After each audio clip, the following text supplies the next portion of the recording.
a relatively new feature in Blender, which is the interactive primitive tool. So it's very similar to things like you see in Rhino and SketchUp and things and tools like that. It's really fun. So let's have a look how that works. So let's add a cube here. So this is the cube. So the way this is going to work is based on you will be able to use the normals of an object to add other primitives objects. What are the normals? The normals are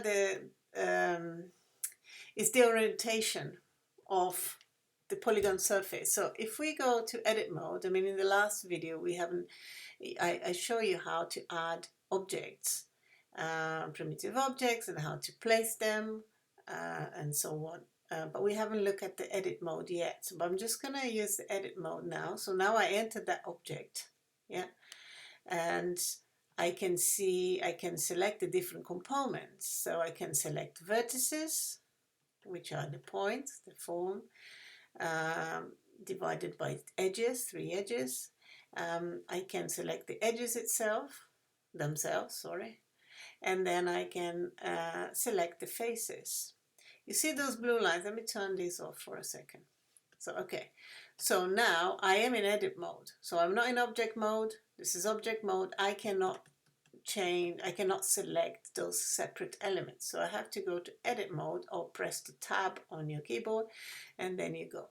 So here you select your vertices. So you see I'm selecting the vertices. Here select the edges of an object, and I can move them around, can change them. Yeah, I can do all sorts of things here.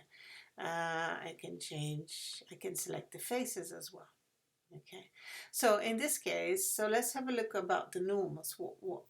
So basically what happens, the normals are the orientation of the face, for example. Let's see.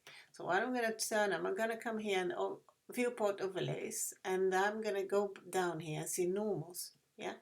So normals, if I turn this is the normals of the vertices. Yeah. So it's perpendicular, 90 degrees to orientation.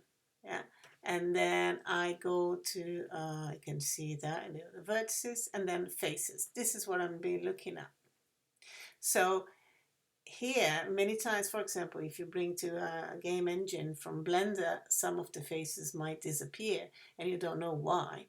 This is normally because of flipped normals. So you see here, the normals are facing that way, outwards.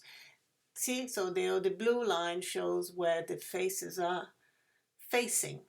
Okay, so if I go here, so I select this face here, and I go to mesh, normals, and flip, suddenly you don't see that blue thing anymore.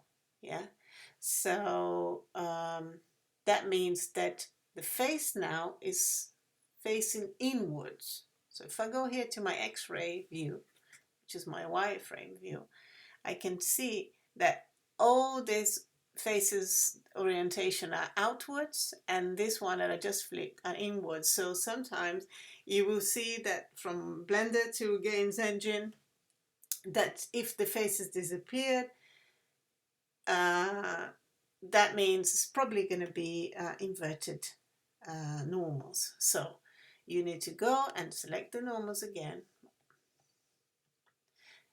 Select the face again and invert the normals. So here you go, normals, flip. Okay, or use the shortcut. What shortcut is it? I forgot. It's the N, capital N. I use the menu really for this one. Some of this shortcuts confuse me sometimes. Okay, that's it. So that's what I want to show you. So this new interactive primitive, it's about placing objects along the normals of other objects using their normals, right? So let's see how that works. In order to make this work, you have to come here, and this is not actually on by default on Blender. So you come to Edit Preferences here. Actually, I did that was on for me, but normally this will be off. So you go to Interface, and this developer extras, you need to turn that on. Once you do that, you see here, this appears, the experimental appears. Okay, you don't need to do anything there. So you just need to turn this on. Okay, close that. Once that on, this appears here. So you can add cube, the same thing, the same principle. But how do you add it? You can come here. See, you see that? So that's looking for normals. Here you go. So that means I can add objects perpendicular to any of those faces, face normals. Okay, so let's have a look at the cone. So I can add a cone here. So it's actually drawing using the normals. Okay, so I can come and add a cylinder. Let's just add another cube. So I can draw the cube. I can do any size I want, and then let me turn off. There you go, that's better for you to see. So I can come here and add different objects. So you have a lot of freedom now to be very creative.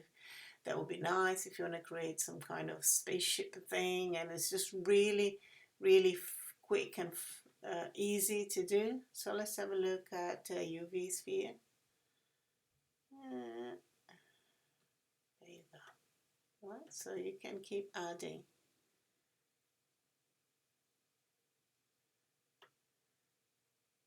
Okay. So the other thing you can do, you have a kind of snapping thing that you can, for example, you snap to, let's say, an edge. So you press Control, and I'm snapping to the edge, and now it's the vertex. So I'm coming here and it's going to snap there. You see? And then I can add. I didn't really snap there, did I? So let's have a look here. Let's just get another one that's not round so it's easier to see. Okay, snap. Okay, I'm going to add alongside here using the normals of this face. So I'm clicking Control, you see? And now I can drag and draw and then go up. So I use that edge. So if I click here now, I want to use that vertex, I press Control. So I'm snapping to the vertex, and there you go. Wonderful. So you can do a lot of things with this. So have a go using this tool. It's really useful. Also, the control, you can snap to the grid as well. Yeah, so. And oh, the other thing I forgot to mention, if you press Shift, so then you make, yeah. So if you see here, just a second. So now if you see that kind of artifact, means that you have two faces fighting for the same space. So they are placed in the same place. So that's why Blender doesn't like that, because it's got two faces in the same place and it doesn't know what to render. So that's why you get this artifact. So all you have to do is actually to move your cube. So G, and then you move. Right, so that's it. Go back here, and if you want to create, let's say,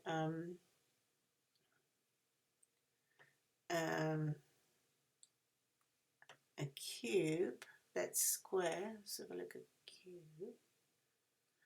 So you just press Shift.